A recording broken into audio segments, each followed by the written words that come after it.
Commander of the Jackson County Veterans Council, Dave Wallahan. Hi, Dave. Hi.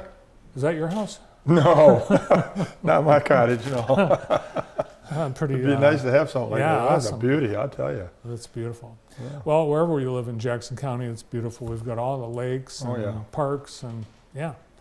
And here we are on the start of Memorial Day, the unofficial start of summer, right? So, wow. It's too bad.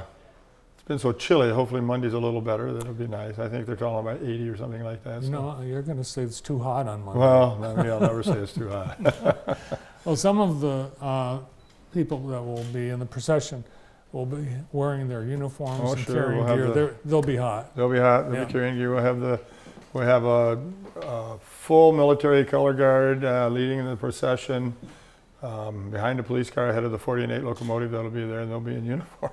They're going to be in their dress uniforms too for us. So that's going to be tough for them. And then we all, the Civil War folks that come along from Austin Blair Camp, they'll be in their heavy wool uniforms. It'll be a tough day for some folks, but fortunately, once we get out to the cemetery, it's a nice shade, and hopefully, depends. But yeah, it's going to be a big day for us. We got a lot of things going on. We've got Daniel Mahoney, our Mayor Jackson, is going to be our key speaker this year. Mm-hmm. Was gratefully accepted our invitation. Was excited to do so, in fact, and I appreciate that. Just hope it goes a little different than it did a few years ago with a different mayor. Well, never mind. But fire department, JFD is involved, and they have a big surprise going on for a lot of folks. Not too many people know about it yet. I'm not going to spill it today, but should be downtown near Cortland and Michigan Avenue or Jackson Street sometime during the procession, so you can see what they're doing for us. Too many trees and wires and things down the street, so it's a pretty open intersection for them. But it's going to be pretty nice. And just to give you a hint, it involves both ladder trucks from Jackson Fire Department and Blackman Leone. So. Well, I think most people can put. I think you can put that together. Yeah, two goes together pretty easily. So that's going to be a real nice touch for us this year. They called me, and Captain Joe Smith called me up and asked me what they could do to help us make it a better day. So I thought that was a nice idea, and we're going to do that. And the mayor, and we have Jackson High Band going to be marching with us. We also have Parkside Junior High Band or Middle School Band marching with us this year. And both units are quite excited and happy to be here with us. So we're going to have, I think we'll have a good representation of Jackson. We have a lot of military or veterans units that'll be involved. We'll have some scouts. And a lot of people called this year and said, well, they wanted to be part of it, but we only invite certain people. The units that we invite are that's members of the Vietnam Veterans Chapter 109 here in Jackson, and they're always in everything. Gene's so old we call that his CNI dog. Yeah. I don't know. This is some member of a different unit. I don't recognize him, so I don't know who it is. But we have we invite only certain units to be part of the procession. We don't call it a parade anymore. It's a procession. We treat it as if it's a funeral procession. Scout Pack 339 is sponsored by our Legion Post 29. So they, we always have our scouts involved. The Exchange Club goes out ahead of the whole procession, and they hand out flags to the kids along the roadside so that they have a flag to wave as you go by. There's some members, the ladies of the Sons of the Union Soldiers Austin Blair Camp right there. And they're always in their beautiful regalia dresses. That was new the last couple of years. I think we're going to have him again this year. That's Terry Pitts. He's a member of the Military Vehicle Preservation Group. He has that pickup, or Dodge truck, I think it is. And he carried a 105 howitzer behind him. Of course, we always have the city police involved leading us and blocking the crossroads. They're not blocking them, but holding traffic back on the crossroads so that we can get through the intersections without too much delay. American Heritage Girls have always been a part of what we do. This is at Mount Evergreen Cemetery. This is at the cemetery, yes. It's on the south side. We go in there's the mayor. We go into off of Rockwell Street on the gate on the south side, and there's a monument there where we have our procession or our ceremony after the parade or the procession. all the military organizations participating in the procession lay a wreath or We'll have flowers at the monument? the military veteran groups, the veterans groups. We even allow the scouts and the heritage girls and anyone that was there participating with us. We allow anybody that wants to honor the veterans that have passed during war.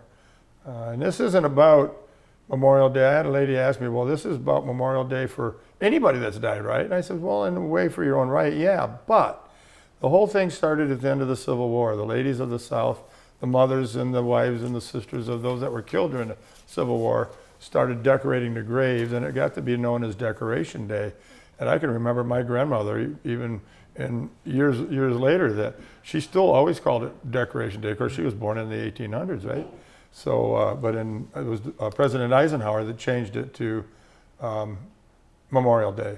And this is the holiday that has the association with the red poppies? The poppies, yes. And that's part of what my presentation is going to be, is talking about the poppies and how we display them. And I'll be wearing a poppy as a lapel flower. So we've got several other observances throughout Jackson County tomorrow. So I know some of the veterans will participate in more than one. Oh, sure event. they do, yeah. Well, there's another one, I think, after our unit. In fact, when we turned down Rockwell Street, was it Woodson, I think it goes to Rockwell off of Greenwood, the Vietnam veterans go straight out to Spring Arbor because they have another event right away out there that they always participate in. And I think, you know, like Grass Lake will have their own ceremonies and parade, and Concord will have their own. All the Springport will have their own, because they're smaller units in their own little community, so it's expected. This is the Jackson group. So the PLAV will be involved, the DAV is involved, the Marine Corps League will have a representation, the Vietnam Veterans of America will be part of our procession. And the big kick that a lot of kids get is the 40-8 locomotive, which is part of the Honorary Society of the American Legion. The 40-8 stands for 40 men or 8 horses. They could get into the boxcars during World War I. They will be leading the procession, carrying, they'll have a flag-draped coffin in the back. Well, Dave has been on our show many times as Director of Jackson County Veterans Affairs as his most recent professional career, but since he's retired, he's been volunteering his time with many veterans causes and organizations, and continues as commander of the Jackson County Veterans Council. And last November on Veterans Day, Dave was honored, and he was surprised with this honor as Veteran of the Year. Congratulations. Thank you. That's awesome. Thanks. I appreciate the bell. That was a great honor there. Appreciate it. Yeah, so thanks to you and all that you do for veterans. Well, and then on top of all of that, I've been spending the last 3 months coaching track at Michigan Center. Been having a blast. Retirement's a great, wonderful thing, I'll tell you, because then you got time to do other things you never had time to do. If we didn't have retirees participating as officials and coaches and referees, we wouldn't have high school sports. So, Well, probably so. yeah. Of course, you don't, because you're doing all that, you never get anything done in the air, right, hon? What did you run at Michigan Center when you At were? Michigan Center, I graduated in 1970. I high jumped and ran the high and low hurdles. Of course, back then it was all yards, it wasn't meters. And it was before the Fosbury Flop?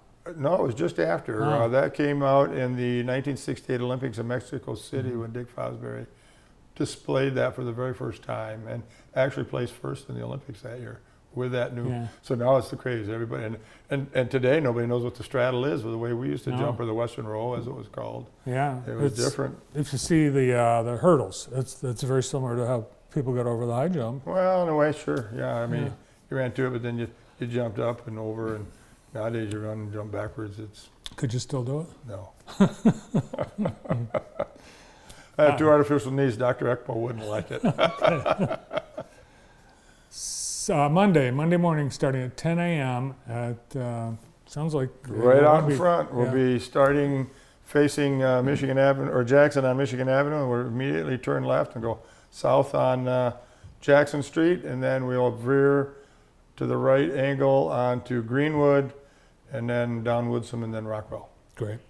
Well, thanks for all you're doing and all our veterans, and good to see you on today's show. Glad we can do it. the commander of the Jackson County Veterans Council and Veteran of the Year, Dave Wellahan. Up next.